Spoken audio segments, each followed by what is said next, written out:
یہی شب شوہر ہی میرا نہیں تو گھر کاہے کو میرا ہوگا۔ اس نے خود ہی اپنے آپ کو سرزنش کی اور اپنے ہی سر پر ہلکی سی چپ رسید کی۔ پھر کچھ سیڑھیاں سوچ کر سیڑھیاں اتر گئی۔ سامنے سے ادھیڑ عمر ملازمہ آتی دکھائی دی تو رکی۔ ارے بی بی جی، آپ اٹھ گئیں؟ صاحب کہہ کر گئے تھے جب آپ اٹھے تو ناشتہ بنا دوں آپ کو۔ کیا کھائیں گی آپ؟ ملازمہ نے شائستگی سے کہا۔ خالہ پہلے یہ بتائیں کہ رات جو مہمان تھے وہ کہاں چلے گئے؟ نصرت بھابی جو ان کے دوست کی بیوی تھی، سلمیٰ آنٹی، اور اب یہ خود کہاں چلے گئے؟ اس نے حیرت سے پوچھا۔ بی بی جی، وہ سب تو مہمان رات میں ہی چلے گئے تھے۔ بڑی بی بی یہیں ہیں، ناشتہ کر کے اپنے کمرے میں آرام کر رہی ہیں، اور صاحب جی تو دفتر گئے ہیں، ملازمہ نے پوچھا۔ اچھا چلیں، مجھے سلمیٰ آنٹی کے کمرے کا بتا دیں اور ناشتہ وہیں کروں گی۔ ایک عدد ہلکا سا سینڈوچ لے آئیے گا اور کافی کا بڑے والا مگ، اس نے مسکرا کر کہا۔ جی بہتر۔ وہ سامنے سے دائیں ہاتھ جائیں کوریڈور کے آگے پہلا کمرہ گیسٹ روم ہے، وہ وہیں رکی ہیں، وہ ملازمہ نے سمجھایا۔ اچھا۔ وہ مسکراتے ہوئے آگے بڑھ گئی۔ سلمیٰ حاشر کی خالہ تھی اور حاشر کی شادی انہوں نے ہی کروائی تھی۔ نہیں طے ہے، جو ملے گا ملاوٹ شدہ ہی ملے گا، میرا کسی کے خالص جذبات پر کوئی حق نہیں۔ پہلے ارسا اور اب ورشا۔ ارسا وہ عورت تھی جس کے لیے مجھ سے زیادہ اس کی سوشل ایکٹیویٹیز، اس کے مرد دوست ضروری تھے۔ وہ عورت تھی جس کو بابا نے اپنے بزنس کے سلسلے میں پرافٹ حاصل کرنے کے لیے مجھ پر مسلط کر دیا تھا۔ ایک ڈھیل تھی ارسا۔ وہ کھٹ کھٹ کرتا مسلسل لیپ ٹاپ پر ٹائپ کرتا جا رہا تھا۔ اس کی 3 سالہ رفاقت میں ایک پل بھی مجھے سکون کا نصیب نہ ہوا، بلکہ رفاقت ایک غلط لفظ ہے۔ 3 سالہ عذاب، اور عذاب میں سکون کہاں ہوتا ہے ایک مرد کے لیے؟ اس سے بڑا عذاب کیا ہوگا کہ کی بیوی ایک غیر مرد کی باہوں میں جھول رہی ہو، وہ سامنے بے بس کھڑا دیکھ رہا ہو۔ وہ مسلسل ٹائپ کرتا جا رہا تھا۔ اس کے ذہن میں ارسا کے کہے گئے تمام الفاظ گونجے۔ دیکھو حاشر، میں مہر سے بہت محبت کرنے لگی ہوں۔ تم اور میں 2 الگ الگ کنارے ہیں جو ساتھ چل تو سکیں گے مگر مل نہیں پائیں گے۔ کیا فائدہ اصلاح اصل سفر کا؟ تم ایک اچھے انسان ہو، یقیناً کوئی بھی عورت تمہارا ساتھ پا کر خوش نصیب کہلوا سکتی ہے، مگر میں نہیں۔ ہم ایک جیسے نہیں حاشر۔ جو چیزیں تمہیں غلط لگتی ہیں وہ میرا لائف سٹائل ہیں۔ چھوڑ دو مجھے۔ ارسا مختصر سی ریڈ کلر کی سلیو لیس ٹاپ اور جینز میں ملبوس اس کے سامنے کھڑی تھی۔ حاشر کو لگا اس کا ایک ایک لفظ درست تھا، اور ویسے بھی اب تک وہ یہ رشتہ نبھا پا رہا تھا، مگر اندر کہیں اس کے دل میں بھی یہی سب پنپ رہا تھا۔ خود بھی ختم کر دینا چاہتا تھا اس بے فیض رشتے کو، یوں بنا کسی لڑائی اور جھگڑے کے۔ ارسا اور حاشر نے اپنا رشتہ ختم کر لیا۔ بس یہ بات نہیں کہ اس سے رشتے ناپائیدار ہوتے ہیں جہاں ہم آہنگی اور مفاہمت نہ ہو، بلکہ رشتہ تو تب کمزور پڑتا ہے جب دونوں فریقوں میں ہم آہنگی پیدا کرنے کی صلاحیت سرے سے ہی مفقود ہو۔ ایسے رشتے تو آسانی سے ختم کر دینا ہی بہتر ہے۔ حاشر نے پھر بھی اپنی کوشش کی تھی کہ وہ ارسا کو صحیح رستے پر لا سکے، مگر بات یہ تھی کہ ارسا اس غلط رستے کی رنگینیوں میں کھو چکی تھی۔ وہ صحیح رستے پر آنا ہی نہیں چاہتی تھی۔ وہ 28 سالہ ایک ناسمجھ عورت تھی۔ 17 سال کی عمر میں لڑکیوں میں گمراہ ہونے کا مادہ جوش پر ہوتا ہے، مگر 28 سالہ پختہ ذہن کی مالک عورت بھی اکثر و بیشتر وہی غلطیاں کر بیٹھتی ہے جو اس نے 17 سال کی عمر میں بھی نہیں کی ہوتی۔ کیا کچھ نہیں تھا اس کے پاس؟ ہر شے تھی، شوہر، گھر بار، پیسہ، ہر آسائش۔ ایک حلال رشتے میں موجود خوشی کو وہ محسوس کرنا ہی نہیں چاہتی تھی۔ کسی غیر مرد کے بستر کی زینت بنی عورتوں کو کون برداشت کرتا ہے؟ انہیں تو وہی غیر مرد بھی حلال رشتے کے لیے قبول نہیں کرتا جس کے لیے وہ اپنی عزت لٹاتی ہے۔ حاشر کا ظرف بہت بڑا ہے کہ اپنی راتیں گھر سے باہر گزارنے والی عورت کو اس نے 3 سال تک اپنی زندگی میں شامل رکھا۔ اس عورت کو جو گھر سے باہر رات گزارنے کو پارٹی کا نام دیتی تھی، اب وہ عورت جاتے جاتے حاشر کے بڑے دل اور بڑے ظرف کو نسبتاً چھوٹا کر گئی تھی۔ اب وہ کسی ایسے رشتے میں بندھنا چاہتا تو تھا، مگر اندر ہی اندر عورت کا یہ روپ اس کے ذہن سے چپک کر رہ گیا تھا۔ اس نے زیر لب نام دہرایا اور چیئر کی پشت پہ سر ٹکا کر آنکھیں مود لیں۔ سلیمان، حاشر کب تک یوں ہی تنہا رہے گا؟ 5 سال ہو گئے اس کی طلاق کو۔ اتنا وقت تو بہت ہوتا ہے، میرے خیال میں اس کو شادی ہی کر لینی چاہیے، سلمیٰ بیگم نے اپنے بہنوئی سلمان صاحب سے کہا۔ سلمیٰ آپا، میں نے ایک دو بار سنجیدگی سے حاشر کو یہ معاملہ سمجھانے کی کوشش کی، مگر وہ راضی نہیں ہوا۔ وہ کہتا ہے کہ اب اس کے اندر ایسا کوئی رشتہ نبھانے کی گنجائش نہیں ہے۔ سلمان صاحب نے اصل مدعا بیان کیا۔ بھئی اسے سمجھانا چاہیے، اب ہر کوئی لڑکی تو ارسا نہیں ہوتی نا۔ حاشر کی ماں ہوتی تو وہ یہ کام خود کرتی، مگر بہن کے بعد حاشر کا گھر بسانا میری ذمہ داری ہے۔ اگر ارسا کی دفعہ آپ نے زبردستی نہ کی ہوتی تو میں ایک ایسی لڑکی کو حاشر کی دلہن کبھی نہ بناتی، مگر آپ کے لیے بیٹے سے زیادہ بزنس ڈیل ضروری تھی۔ نہ چاہتے ہوئے بھی سلمیٰ بیگم کا لہجہ تلخ ہو گیا۔ بس آپا، کبھی کبھی انسان بہت مفاد پرست ہو جاتا ہے۔ ارسا کے باپ نے اس کی ڈیل کے ڈھکے چھپے لفظوں میں یہی شرط رکھی تھی۔ ان دنوں بزنس کی حالت بھی بہت زیادہ خراب تھی، سو مجھے یہی بہتر لگا کہ میں نے اپنے بیٹے کی زندگی برباد کر دی۔ اب اسے سمجھانا چاہتا ہوں تو وہ بات کو ٹال دیتا ہے۔ 1-2 بزنس پارٹنرز کی بچیاں ہیں میری نظر میں۔ سلمان صاحب نے چائے کا مگ منہ سے لگایا۔ رہنے دیں، اب یہ کام میں خود ہی کر لوں گی۔ جس کلاس کی لڑکیاں آپ کی نظر میں ہیں وہ ارسا سے مختلف نہیں ہوں گی۔ میری سمجھ میں تو یہ نہیں آ رہا کہ ہم حاشر کی دلہن کسی مڈل کلاس فیملی سے لائیں۔ ایسی لڑکیاں عموماً شوہر کی وفادار ثابت ہوتی ہیں۔ صالحہ کی ایک سہیلی ہوا کرتی تھی، سکینہ۔ سلمیٰ بیگم نے چھوٹی بہن کا نام لیا۔ اس کی بیٹی ہے میری نظر میں، کیا بھلا سا نام ہے اس کا؟ سلمیٰ بیگم نے لمحہ بھر کو سوچا۔ ہاں، ورشا، ماشاءاللہ بہت پیاری بچی ہے۔ صالحہ کی بیٹی انسا کی شادی میں ملاقات ہوئی تھی۔ گریجویشن کیا ہوا ہے، معصوم اور بھولی بھالی سی بچی ہے، اور پھر سکینہ اس کی سوتیلی ماں ہے۔ تربیت بھی یقیناً سخت ہی کی ہوگی۔ مجھے تو اسے دیکھتے ہی اپنے حاشر کا خیال آیا تھا۔ عین حاشر کے جوڑ کی ہے۔ شکل و صورت سے ایسی لڑکیاں اچھی بیوی اور بہو ثابت ہوتی ہیں۔ میں نے سوچا آپ سے بات کر کے یہ معاملہ طے کروں۔ ویسے بھی میں یہاں مزید 1 ماہ کے لیے آئی ہوں پاکستان میں۔ سفید پوش لوگ ہیں، جلد نکاح کر کے رخصت کر دیں گے۔ سلمیٰ بیگم نے پورا لایا عمل ترتیب دے دیا۔ آپا، آپ کی بات سے تو متفق ہوں، مگر حاشر کو کوئی اعتراض نہ ہو، سلمان صاحب نے الجھے سے لہجے میں کہا۔ اس کی فکر مت کریں، مان جائے گا، خالہ اماں ہوں اس کی میں۔ نہیں خالہ اماں، مجھے نہیں کرنی شادی، آپ تو سب جانتی ہیں نا، حاشر نے جھنجھلا کر کہا۔ ہاں سب جانتی ہوں، بھول کیوں نہیں جاتے سب؟ ہاں، اور میری بات کو ذہن میں بٹھا لو، تمہاری شادی ہوگی تو ہر حال میں ہوگی۔ پھر اگر ورشا تمہیں پسند نہ آئے تو میں کوئی اور لڑکی ڈھونڈ لوں گی۔ تم کوئی ٹین ایجر نہیں جسے ایک ایک بات 100 دفعہ سمجھانی پڑے۔ 33 برس کے ہو گئے ہو اب بس، سلمیٰ بیگم نے غصے سے کہا۔ خالہ اماں، وہ منمنایا۔ بس، جو میں نے کہنا تھا کہہ دیا۔ تمہارے بیڈ کے سائڈ ڈرا میں تصویر رکھی ہے، دیکھ لینا، سلمیٰ بیگم نے کہا۔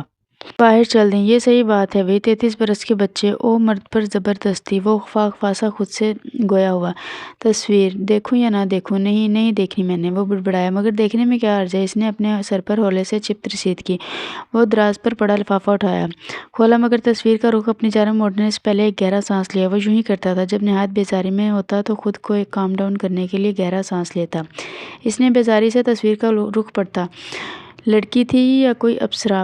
پل بھر کو وہ فیصلہ نہ کر پایا۔ چہرے پر ایک دل نشین سی مسکراہٹ جمائے وہ دونوں کو ٹھوڑی تلے جمائے، وہ غالباً کسی روسٹرم پر چہرہ رکھے ہوئے تھے۔ وہ کالج یونیفارم میں ملبوس تھی، چہرے پر بے انتہا معصومیت لی وہ سیدھا دل میں اتر رہی تھی۔ اس نے ہونٹوں کو سکیڑا۔ او مائی گاڈ! یکدم یہ لفظ اس کے لبوں سے پھسلے۔ مگر یہ میری قسمت میں کیسے ہو سکتی ہے؟ ایک خوبصورت پڑھی لکھی کم عمر لڑکی جو نہ طلاق یافتہ ہے اور نہ بیوہ ہے، مجھ سے شادی کیوں کرے گی؟ اس کی سوچ کا بٹن آن ہوا۔ اس کی ساری اتل پتل دھڑکنیں واپس معمول پر آ گئیں۔ وہ نہیں جانتا تھا کہ عام طور پر درمیانے طبقے سے تعلق رکھنے والی زیادہ تر لڑکیوں کی اپنی مرضی کب ہوتی ہے۔ وہ تو اپنے ماں باپ کے ہر فیصلے پر خاموشی سے سر جھکا دیتی ہیں، بھلے ہی وہ اس فیصلے سے خوش ہوں یا نہ ہوں۔ انکار کرنے کا حق اس سے چھین کر مسخ کر دیتی ہیں۔ ان کے نزدیک اگر کسی شے کی اہمیت ہوتی تو وہ ان کے ماں باپ کی اور بھائی کی عزت ہوتی ہے۔ شادی بہت سادگی سے ہوئی تھی، کیونکہ حاشر کوئی شور شرابہ نہیں چاہتا تھا۔ ولیمے کا فنکشن بھی نہایت سادگی سے کر دیا گیا۔ کیا تحفہ دیا حاشر بیٹے نے تم کو؟ سلمیٰ بیگم نے مسکرا کر پوچھا تو ورشا نے جواباً مسکرا کر اپنا ہاتھ آگے کر دیا۔ ماشاءاللہ، بہت ہی پیاری انگوٹھی ہے، سلمیٰ بیگم نے بظاہر خوش ہو کر کہا۔ تم ایسا کیسے کر سکتے ہو؟ سلمیٰ بیگم نے اپنے دل میں سوچا۔ حاشر کا رویہ کیسا تھا تمہارے ساتھ؟ سلمیٰ بیگم نے اس کے چہرے کو ٹٹولتے ہوئے کہا۔ بہت اچھا آنٹی، اس نے نظریں چرا کر کہا۔ میری طرف دیکھو ورشا بیٹی۔ سلمیٰ بیگم نے ٹھوڑی سے اس کا چہرہ تھام کر اپنی طرف کیا تو وہ آنسو جو وہ اپنے اندر چھپائے بیٹھی تھی فوراً سے اس کے گالوں کو بھگونے لگے۔ وہ بالکل اچھے نہیں ہیں آنٹی، انہوں نے یوں یہ رنگ بیٹھ کر پہنٹی اور جلی کٹی باتیں کی، اور وہ بالکل کسی معصوم بچے کی طرح ناک خوفی سے سکیڑ کر رونے میں مصروف ہو گئی۔ ورشا میری بچی، مجھے بالکل اندازہ نہیں تھا کہ حاشر ایسے بدتمیزی کرے گا، سلمیٰ نے اسے خود سے لگاتے ہوئے کہا۔ اچھے سے علاج کروں گی اس کا، آ لینے دو ذرا آج۔ مجھے کہتے ہیں میں لالچی ہوں، یہ ہوں وہ ہوں، جو منہ میں آ رہا تھا وہ بولتی جا رہی تھی۔ وہ ایسی ہی تھی، سب کہہ دینے والی، راز رکھنے نہیں آتے تھے اسے۔ معصوم سی 20 سالہ لڑکی سے یہ بھی نہیں پتا تھا کہ حاشر اور اس کے درمیان ہوئی سب باتیں صرف ان کی اپنی تھیں اور کمرے سے باہر نہیں جانی چاہیے تھیں۔ وہ مسلسل آنسو بہا رہی تھیں۔ بس میری بچی، بس، میں نے کہا نا کہ میں اس کا اچھے سے علاج کروں گی، رو مت تم، 11 بج گئے، آنے والا ہوگا۔ اسی وقت دروازہ کھلا اور حاشر داخل ہوا۔ بیڈ کے وسط میں بیٹھی ورشا سلمیٰ بیگم کے کندھے سوں سوں کرتی آنسو بہانے میں مصروف تھی۔ اس نے حیرت سے بویں سکیڑی۔ ہو گیا خالہ اماں، اس نے سلمیٰ بیگم سے کہا، جو بیڈ سے اترتے ہوئے خطرناک تاثرات لیے اس کی جانب بڑھ رہی تھی۔ تم ذرا میرے کمرے میں آؤ، وہ کہتی ہوئی حاشر کے بازو سے نکلتی ہوئی باہر گئی۔ حاشر نے ایک نظر ورشا پر ڈالی جو اب گھبرا کر اپنے آنسو صاف کر رہی تھی۔ میں بھی کہیں بھی شروع ہو جاتی ہوں، اس نے منہ میں بڑبڑا کر اپنے سر پر کی پشت پر ہلکی سی چپت رسید کی۔ حاشر نے متحیر سی نگاہوں سے اسے دیکھا۔ یوں اپنے ہی سر پر چپت کرنے کی عادت تو اس کی تھی بچپن سے، اس نے مجھے ایسا کرتے ہوئے دیکھ لیا ہوگا، اس لیے نقل اتار رہی ہے۔ وہ صوفے پر بیٹھ کر بوٹ جرابیں کرنے لگا۔ وہ اٹھی اور صوفے کے ساتھ لگے ڈریسنگ ٹیبل کی جانب بڑھ گئی اور خود کو زیورات سے آزاد کرنے لگی۔ حاشر اب صوفے پر نیم دراز موبائل پر لگا ہوا تھا، کیونکہ وہ جانتا تھا سلمیٰ بیگم شدید غصے کی حالت میں گئی ہیں، سو جب تک ان کا غصہ ٹھنڈا نہیں ہو جاتا اسے ان کے پاس نہیں جانا۔ ورشا نے دوپٹہ پنوں سے آزاد کرتے ہوئے صوفے کی سائڈ پر رکھا اور تمام زیورات پیک کر کے سیف میں رکھنے لگی۔ حاشر اب اس کی کارروائیوں کا جائزہ لے رہا تھا۔ کے فون پر رنگ ہوئی اور وہ ٹیرس پر فون چننے کے لیے چلا گیا۔ وریشا نے اسے پیچھے سے منہ چڑھایا۔ یہ بھی نہ ہو سکا کہ رونے کی وجہ ہی پوچھ لیں۔ وہ منہ میں بڑبڑائی اور شیشے کے سامنے کھڑی میک اپ ریموور سے میک اپ صاف کرنے لگی۔ حاشر واپس آ کر وہیں بیٹھ گیا۔ میک اپ صاف کر چکی تو دوپٹے کا خیال آیا جس کا ایک کونا اب حاشر کے نیچے تھا۔ ایک نظر اسے دیکھا اور ہاتھ بڑھا کر دوپٹہ کھینچا۔ حاشر اس کی کارروائی سے واقف تھا مگر ٹس سے مس نہ ہوا، جیسے موبائل میں مصروف ہو کر ارد گرد کو بھول گیا ہو۔ جانے کس نگوڑی سے میسج جس پر بات کر رہے ہیں، وہ عادتاً بڑبڑائی۔ آپ نے کچھ کہا؟ حاشر نے چونک کر اسے دیکھا۔ نہیں، وہ میرا دوپٹہ آپ کے نیچے ہے، وہ دے دیں، اس نے سر ٹھٹا کر کہا۔ ہلکے گلابی رنگ کی کامدار فراک میں وہ کوئی حور ہی لگ رہی تھی۔ حاشر نے ایک بھرپور نظر اس پر ڈالی۔ وہ دوپٹہ دینے ہی والا تھا کہ دوپٹہ پکڑنے کے لیے ایک قدم آگے ہوتی وریشا اپنے تمام تر وزن کے ساتھ توازن کھوتے اس کے اوپر آ گری۔ اف! حاشر نے اپنے سینے کو مسلتے ہوئے کہا۔ وہ مکمل طور پر بوکھلا سی گئی۔ بار بار اٹھنے کی کوشش کرتی، وہ اس کوشش میں مزید اس کے قریب ہو جاتی۔ حاشر نے کسی فسوں کے عالم میں اس کے چہرے پر آتی لٹوں کو پیچھے کرتا ہوا گویا ہوا، محترمہ وریشا، یہ کون سا طریقہ ہے دوپٹہ لینے کا؟ ہاں، میں تو ویسے بھی دینے ہی والا تھا، گرنے کی کیا ضرورت تھی؟ وہ مسکراہٹ دباتا ہوا گویا ہوا، وہ میں خود نہیں گری، آپ نے گرایا، وہ سخت پڑتے چہرے کے ساتھ بولی۔ میں نے گرایا؟ وہ معصومیت سے بولا۔ چلے ٹھیک ہے، میں نے گرایا، اٹھنے نہیں دوں گا، وہ شرارتی لہجے میں بولا۔ دیکھیں، شرافت کا مظاہرہ کرتے ہوئے مجھے چھوڑیں اور جانے دیں، ورنہ میں اس کے آگے بات نہ بن پڑی تو خاموش ہوگی، ورنہ تم کیا؟ وہ اس کی ناک میں موجود باریک سی تار کو اپنی شہادت کی انگلی سے نرمی سے چھوتا ہوا بولا۔ میں سلمیٰ آنٹی کو زور سے آواز دوں گی۔ وریشا نے اس کی وارفتگیوں سے بچنے کے لیے منہ اسی کے سینے میں چھپا لیا۔ کمرے میں حاشر کا قہقہہ گونجا۔ لیں، چھوڑ دیتا ہوں، مجھے ویسے بھی کوئی شوق نہیں ہے کسی کو پکڑنے کا، وہ اسے خود سے ہٹاتا ہوا بولا۔ وریشا کا چہرہ مارے شرم کے سرخ پڑ چکا تھا، گویا لہو ٹپکنے والا ہو۔ حاشر نے دوپٹہ اسے پکڑایا جسے تھام کر وہ بھاگتے ہوئے وارڈروب میں بند ہو گئی۔ حاشر نے اپنے سر پر ہولے سے چپت رسید کی، وہ آنکھیں موند کر صوفے کی پشت سے ٹیک لگا لی۔ کیا کر رہے ہو حاشر؟ وہ لڑکی اپنے دل میں کسی اور کو بسائے ہوئے اور تم اسے زبردستی اپنا بنانا چاہتے ہو۔ وہ ایک منفی سوچ اس کے دماغ میں اور اس کے دل کی ہر دھڑکن کو معمول پر لے آئی۔ نہیں، میں ایسا نہیں کر سکتا، وہ میری نہیں ہے، اس نے دل کو سمجھایا، مگر دل چھونے ہی گھبرا تھا، وہ کسی اور سے محبت کرتی ہے، دماغ نے کہا، اور دل نے سر جھکا دیا۔ تعصب سے سر جھٹکا اور سلمیٰ بیگم کے کمرے کی طرف چل دیا۔ وریشا کو عرصہ کی انگوٹھی پہنائی ہے جو وہ یہیں چھوڑ گئی تھی؟ سلمیٰ بیگم غصے سے گویا ہوئی۔ مجھے نیا تحفہ خریدنے کا وقت نہیں ملا، حاشر نے نظریں چرا کر کہا۔ وقت نہیں ملا یا خریدنا ہی نہیں چاہتے تھے؟ تم پاگل ہو حاشر، اتنی معصوم اور پیاری لڑکی کو اللہ نے تمہاری قسمت میں لکھا ہے، تمہاری زندگی میں شامل کیا، اور تم ہو کے ناشکری کیے جا رہے ہو، پچھتاؤ گے حاشر۔ زندگی تو تمہیں موقع دے رہی ہے اپنا گھر بسانے کا، مگر تم خود کو یہ موقع نہیں دے رہے۔ سلمیٰ بیگم انتہائی غیظ و غضب کا شکار ہوئی۔ آپ کو کیا پتہ خالہ، ماں وریشا معصوم اور پیاری تو ہے مگر میری نہیں ہے، کسی اور کے خواب دیکھتی ہے، کسی اور کو چاہتی ہے۔ حاشر دل ہی دل میں گویا ہوا۔ اس کی نظروں میں وہ منظر گھوم گیا جب وریشا سلمیٰ بیگم کے کندھے سے لگی آنسو بہا رہی تھی۔ ضرور اس کو اس کی یاد آ رہی ہوگی۔ حاشر نے سر جھٹکا۔ اب جواب دو گے یا نہیں؟ سلمیٰ بیگم نے کہا۔ اس نے کیا کہا ہے آپ سے خالہ ماں؟ وہی جو کچھ تم نے اسے سنایا تھا، سلمیٰ بیگم نے کہا، یعنی اپنی طرف کی بات گول کر گئی۔ حاشر بڑبڑایا۔ کچھ کہا تم نے؟ نہیں، وہ میں کہہ رہا تھا آئندہ آپ کو شکایت کا موقع نہیں ملے گا۔ حاشر نے سر ٹھٹا کر کہا۔ ملنا بھی نہیں چاہیے، سلمیٰ بیگم بولی۔ اچھا نا خالہ ماں، اب غصہ تھوک بھی دیں۔ وہ سلمیٰ بیگم سے تو غصہ تھوکنے کا کہہ رہا تھا مگر اندر ہی اندر اسے خود کو اس بات کا غصہ آ رہا تھا کہ وریشا کو کوئی مسئلہ تھا تو وہ اس سے کہتی۔ سلمیٰ بیگم کو شکایتیں لگانے کی کیا ضرورت تھی؟ وہ بدگمان ہو رہا تھا۔ کیسا انسان ہے، کل مجھے کیا کچھ نہیں کہا، مجھے بولنے کا موقع بھی نہیں ملا اور اتنا کچھ کہہ گیا، انتظار بھی نہیں کیا کہ میں کچھ بولوں، اور آج وہ سوچ کر رہ گئی۔ اپنا کمبل اٹھا کر صوفے پر دراز ہو گئی مگر نیند آنے کا نام ہی لے رہی تھی۔ بار بار سکینہ امی کی یاد آتی، اشرف صاحب کی یاد آتی اور کبھی سرمد کا چہرہ معصوم نگاہوں کے سامنے گھوم جاتا۔ اشرف صاحب نے تو فون پر خیریت معلوم کر رہی تھی مگر سکینہ بیگم، جانے کیوں امی کا دل اتنا سنگ دل ہے، اتنے سال تو انسان کو پالتو جانور سے انسیت ہو جاتی ہے، پھر میں تو انسان ہوں، ستیلی ہی صحیح مگر بیٹی تو ہوں نا۔ وہ بے آواز رونے لگی جبھی حاشر کمرے میں داخل ہوا۔ چینج کرنے کے بعد بیڈ پر دراز ہو گیا اور کمبل کو منہ تک اوڑھ لیا۔ وریشا کی رونے کی آواز اسے مسلسل ڈسٹرب کر رہی تھی۔ رو رہی ہو وریشا؟ اس نے کمبل سے چہرہ نکال کر یوں ہی لیٹے لیٹے پوچھا۔ نصیب پھوٹ گئے ہیں میرے، اس لیے رو رہی ہوں، آپ سے مطلب، بلکہ نہیں، اب نہیں پھوٹے، جس دن پیدا ہوئی ہوں اسی دن سے پھوٹے ہوئے ہیں۔ وہ بھرائی ہوئی آواز میں بنا سوچے سمجھے بولی۔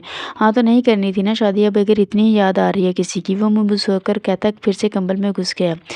ہاں، وہ کیوں رو رہی تھی اور وہ کیا سمجھا تھا؟ بھاڑ میں جائیں آپ، وہ چلا کر اٹھی اور تکیے اٹھا کر اس کی طرف پھینکے، کمبل میں اٹھا پھینکا۔ حاشر اچھل کر بیڈ سے اٹھا اور بار بار اپنے بچاؤ کے لیے چہرے کو بازوؤں کی آڑ میں چھپایا۔ وہ ڈریسنگ ٹیبل کی طرف بڑھی اور جو چیز ہاتھ میں آتی وہ اٹھا کر مارتی جاتی۔ وریشا رکو، سنو تو، کہ کیا ہوا؟ سوری، میں نے کچھ کہا؟